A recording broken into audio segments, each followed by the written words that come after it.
"I'd like to help my sisters," said John Dashwood. "My father asked me to do something for them, so I shall give them some money." "Oh, but your father was ill," Fanny, his wife, answered. "He didn't mean it." "But I promised. They need my help." His father was dead now, and everything was changing in the family. John was the son of Mr. Dashwood's first wife. He had plenty of money from his mother, and Fanny was also quite rich. But Mr. Dashwood did not have much to give his next wife and their 3 daughters. "Well, perhaps we can give them a present," said Fanny. "A small present of money. That's a good idea." "You're right," said John. "No, not money. First, help them to find a new home, and then later send them some fruit or fish or meat. Why do they need money? They can live very cheaply." "Of course, yes. That's what my father wanted," John decided happily. He was not a bad man, but he listened to his selfish wife too much.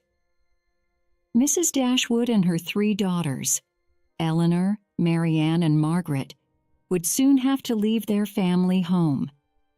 This large house, called Norland Park, now belonged to John and Fanny. Mrs. Dashwood disliked Fanny and wanted to leave immediately, but Eleanor advised her not to. Eleanor was 19 and very sensible. She thought carefully about everything. Her mother wanted to move to another large house, but they had to find somewhere cheap. And so they stayed at Norland for a few more months, living like visitors in their old home. Fanny's brother, Edward, was also staying there. He was not handsome, but he was a pleasant, clever young man. He and Eleanor were often together and were soon good friends. Mrs. Dashwood noticed this. "In a few months," Mrs. Dashwood said to Marianne, "Eleanor and Edward will get married. Eleanor will be so happy." "But what shall we do without her?" Marianne asked. "We'll see her often." "But you look sad, Marianne. Don't you like Edward?" A quiet, serious person like Edward was boring to Marianne. "Oh, he's a kind man, but he doesn't seem to feel strongly about books and music, or Eleanor's beautiful pictures. I must have a different kind of man. But will I ever find one?" "My dear girl, you're only 16, Mrs. Dashwood replied. In fact, Eleanor did like Edward very much, but his sister Fanny did not like seeing them together. She and her mother, Mrs. Ferrars, wanted a rich wife for Edward, not a poor one like Eleanor. Fanny was rude to Mrs. Dashwood about this. "He is not free for any young lady, you know. My mother has special plans for him." Mrs. Dashwood could not wait to leave Norland. She was lucky. A letter arrived from Sir John Middleton, a relative from Devon in the west of England. He wanted to offer her a house not far from his large house, Barton Park. It was a friendly letter, and they agreed to move there. The new house was cheap, and they could live there easily. Mrs. Dashwood still hoped for some money from John, but he did not give them anything. They sold their horses and carriage, and only took 3 servants with them. "Dear, dear Norland," cried Marianne, "perhaps I shall never see you again. And oh, you beautiful trees, when shall I walk under your leaves again?" It was a long way to Devon, but it was a very pretty part of the country, with high hills, fine trees, and open farmland. Their new home had 2 sitting rooms and 4 bedrooms, and was quite comfortable. They put Marianne's piano in one of the sitting rooms, and some of Eleanor's pictures on the walls. "It's too small," Mrs. Dashwood said, "but I'll save some money and build more moms." The next day, after breakfast, Sir John Middleton came over to see them. He was about 40, and seemed to be a naturally happy, friendly man. He invited them to dinner at Barton Park and later sent them some fruit and vegetables from the garden. Barton Park was a large, handsome house with plenty of servants, about half a mile from their new home. Sir John nearly always had visitors there, and often gave dances too. He liked people, and Lady Middleton liked to serve beautiful meals. But she was a cold woman who did not say much. At dinner, they met Mrs. Jennings, the mother of Lady Middleton. She was very different from her daughter, a large, happy woman who talked a lot and liked to laugh loudly. "Did you two girls leave your hearts at Norland?" she asked Eleanor and Mary Ann. Both Mrs. Jennings's daughters were married, and so she now wanted to marry off the rest of the world. "Oh, your faces are red," she laughed. The other visitor at Barton Park that evening was a quiet man of about 35. His name was Colonel Brandon, and he was a friend of Sir John's. He had a sensible face. He was not handsome, but he was a gentleman. After dinner, Mary Ann played the piano and sang, and he was the only person who really listened. Everybody enjoyed the music, but Sir John talked all the time, and Lady Middleton was only interested in her 4 noisy children. They came in after dinner, pulled her dress, and stopped the conversation. "Colonel Brandon is old," thought Mary Ann, "but he likes my music." "He loves her," thought Mrs. Jennings, and soon she told everybody this. "What a stupid idea," Mary Ann said to her mother later. "How can he feel anything? He's 35 years old, an old man." "I'm only 40, Mrs. Dashwood laughed, "and I'm not ready to die yet." Well, perhaps he's not ready to die, but at his age, he can't know anything about love. He needs a nurse, not a wife. The Dashwoods were now busy and happy in their new home. The girls often went out walking, and one day Mary Ann and Margaret decided to climb a high hill together near the house. It was a beautiful morning when they left, but soon black clouds built up in the sky, and it started to rain very hard. They began to run fast down the hill. Margaret got to the bottom, but Mary Ann fell and could not get up again. A gentleman was walking near them with his dog. He saw the accident and immediately came to help them. "I've hurt my foot," Mary Ann said. "I can carry you," he replied, and picked her up from the ground. He carried her down the hill, through the garden, and into the house. Eleanor and her mother were very surprised to see this young man with Mary Ann in his arms, but he quickly explained everything. "Oh, thank you, Mrs. Dashwood said again and again. "Please sit down." "No, I'm too dirty and wet from the rain," he answered. "But can I come tomorrow? My name is Willoughby." He was a handsome young man, and Mrs. Dashwood encouraged him to visit them again. And Mary Ann quickly forgot about her bad foot. "Do you know this man Willoughby?" they asked Sir John the next day. "Willoughby? Is he here again?" "Yes, he's a good man. He rides a horse well and has a clever little dog." "Was the dog with him?" But they were not interested in his dog. "Who is he?" asked Eleanor. "Does he live here?" No.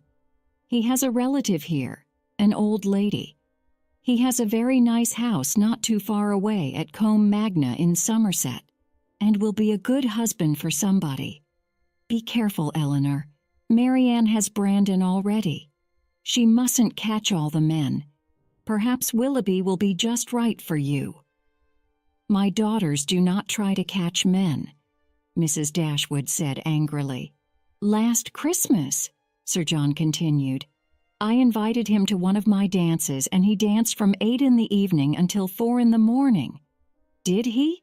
asked Marianne. "That's the kind of man that I like." And Willoughby liked the 3 Miss Dashwoods. He visited them the next day. The 2 older sisters were both pretty girls. Marianne was taller than Eleanor and had a specially lovely face with a sweet smile and dark, bright eyes. She was shy at first. Then Willoughby saw the piano and talked about music, and Marianne could not stay silent. After this, he came to the house every day. Sir John also invited the girls to several dances at Barton Park, and Willoughby and Marianne danced together most of the time. It was a happy time for Marianne, and she did not try to keep her feelings a secret. "My girls will soon have 2 good husbands," Mr. Dashwood thought. Marianne forgot about Colonel Brandon, but he did not forget her. Eleanor liked him and was sorry for him, but what could she do? Can a quiet gentleman of 35 win against a handsome young one of 25? One day there was a plan to visit Whitwell, a fine house with some beautiful gardens. Some friends of Colonel Brandon lived there. Everybody planned to drive there in carriages from Barton Park. The Middletons, the Dashwoods, Colonel Brandon, Willoughby, and a few more friends too. They all arrived at Barton early and were looking forward to the day's adventure. But during breakfast, Colonel Brandon came in with a letter. He looked unhappy. "I'm very sorry," he said, "but I must go to London immediately to finish some important business. We can't go to Whitwell today. My friends are away, and the servants don't know you. You won't get in without me." This was an unpleasant surprise. "Well," Lady Middleton said, "you'll be back soon, and we'll go to Whitwell then, won't we?" "Perhaps I won't be able to return. I can't be sure." "We can still go out in the carriages," Sir John said. "It's a beautiful day." Willoughby said quietly to Marianne, "Some people don't like this kind of happy party, and Brandon is one of them." He and Marianne jumped into their carriage and drove away very fast. The others also drove off and did not see Marianne and Willoughby again until much later. There was a dinner and a small dance at Barton Park for everyone that evening. Mrs. Jennings sat next to Marianne, and Eleanor could hear their conversation. "And so you had a secret adventure this morning, but I know all about it." Marianne turned red in the face. "We went out in my carriage," Willoughby said quickly. "Ah, but where to?" "To Allenham." Willoughby's old aunt lived in Allenham House, but she was away from home that day. "To the house that will soon be yours." She laughed. "Do you like it, Marianne?" "It's very big, isn't it?" Marianne could not speak. "Is this true?" Eleanor asked her later. "Yes, of course it's true. And why not? You and Willoughby went together to this empty house. Oh, Marianne, that wasn't right. It was the nicest morning that I have ever spent. What's wrong with that? If something is nice, it can still be wrong," Eleanor replied quietly. Mrs. Dashwood soon heard the news. "They're engaged," she decided. "He took her to see her new home." But Willoughby and Marianne did not tell them anything. "Ask them, please, Mother," Eleanor said anxiously to Mrs. Dashwood. "Are they really engaged? And why is it a secret?" "Ask her," repeated Mrs. Dashwood. "No, I can't. I'm sure Marianne will tell me soon. Perhaps Willoughby's aunt doesn't like Marianne. Perhaps they must keep the engagement secret for a few months. I'm not sure. Maybe there is no engagement. But he loves her. You can see that." Yes, I can. But I don't understand. There's something strange about it all. A few days later, Mrs. Dashwood, Eleanor, and Margaret were coming home from a visit to Lady Middleton. "Look," Margaret said, "there's Willoughby's carriage outside our door." The ladies went inside, and immediately Marianne came out of the sitting room and ran upstairs to her bedroom. She was crying. Willoughby was still standing in the sitting room. He looked very serious. "Is Marianne ill?" Mrs. Dashwood asked anxiously. "No, I hope not. I'm sorry. I'm here to say goodbye." "Goodbye? Are you going back to London?" "Yes, this morning." "Well, you'll come back soon." "Unhappily, that won't be possible. I only see my aunt once a year." "But we can invite you. You're always welcome here." "You're very kind," Willoughby said, "but I must go now." He climbed into his carriage and drove away. Marianne was very unhappy, but she also enjoyed her sadness a little. She did not sleep, eat, or speak much. She cried a lot. She liked to walk round the park and think of Willoughby. She sang the songs that they sang together when he was there.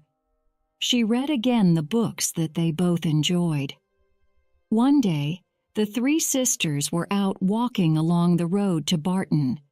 A man on a horse was riding towards them.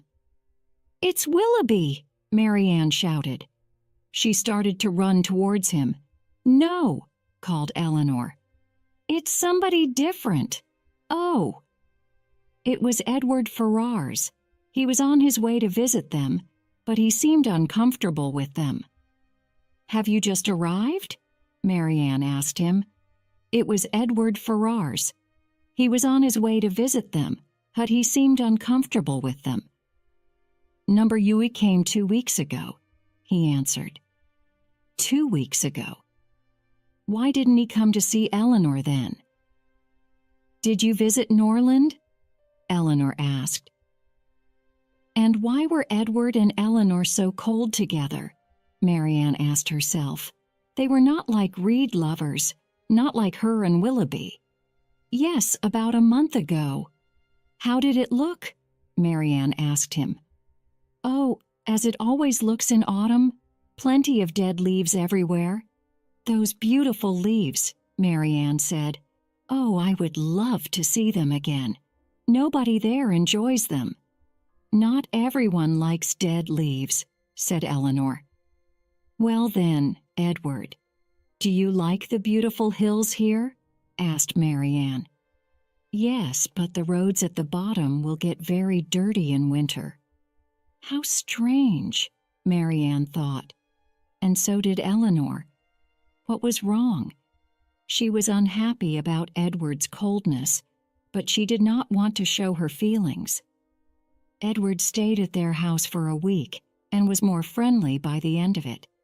But there was still something different about him. "Perhaps there's trouble with his mother," Eleanor thought. "She wants me to be famous," Edward told them once. "But I only want some quiet, useful work. I'd like to be a priest and work for the church." Eleanor was not happy after his visit, but she worked busily in the house and seemed calm. One morning, Sir John arrived at their door and invited them up to the house. "Please come now," he asked them. "Come and meet 2 beautiful young lady visitors. You'll like them so much. They're 2 sisters, relatives of Mrs. Jennings." Miss Lucy Steele, the younger sister, was really quite pretty. The older Miss Steele was about 30, and her face was neither sensible nor pretty. They were playing with Lady Middleton's children. "John loves being a bad boy," said Lady Middleton happily. Her oldest child took Miss Steele's handkerchief and threw it out of the window. "And William is so playful."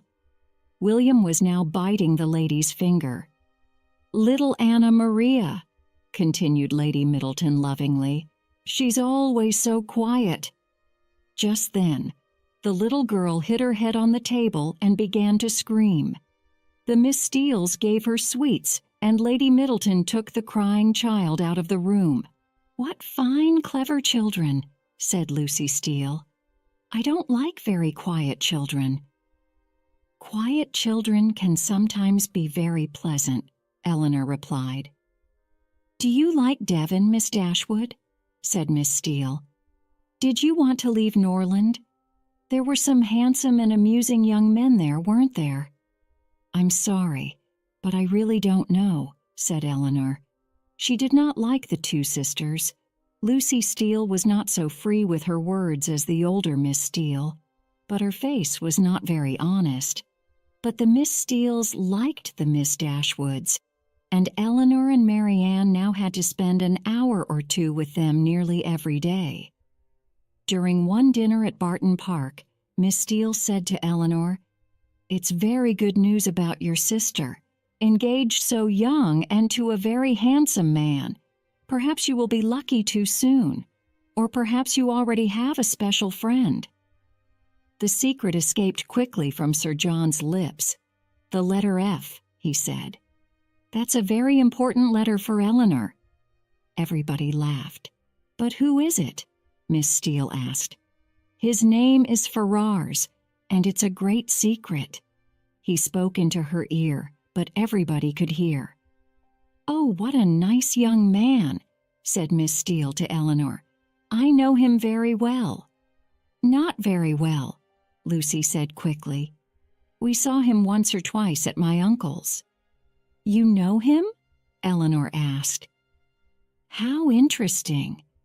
But she could not find out anything more that evening. Then, a few days later, she and Lucy were walking in the park together. "Do you know Mrs. Ferrars?" Lucy asked suddenly. "What kind of a woman is she?" "Fanny's mother? No, I've never met her. I want your advice.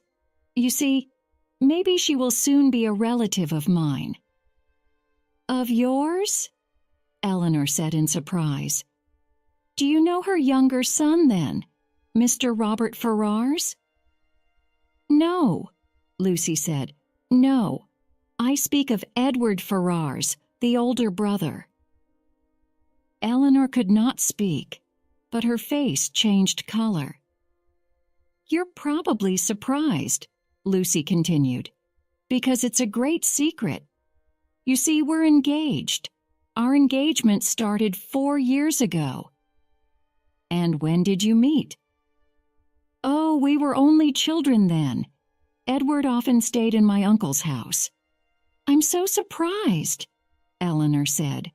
"Are we talking about the same Mr. Edward Ferrars? Here, look." Lucy took a small picture from her pocket. It was Edward's face. "You will keep my secret, won't you?" said Lucy. "Only you can advise me. I love him so much, but his mother is a difficult woman. I'm not rich enough for her. Edward and I are so unhappy. We can't meet often, and we can only write letters about twice a year. What can we do?" "I'm sorry," Eleanor said, "but how can I help you?" "His mother won't give him any money. He was very unhappy on his last visit to Barton, wasn't he? Didn't you notice?" "Yes, we did." "Eleanor, you seem cold. Have I said something wrong? It's very difficult for you both, and I'm sorry for you." Eleanor tried to speak calmly. "Must we break our engagement? Tell me, Eleanor, must we wait for a year like this?" "You have waited 4 years already. If Edward gets some money, we'll be happy, I know it. Can you ask your brother? Would he give Edward the job of priest in the church at Norland?"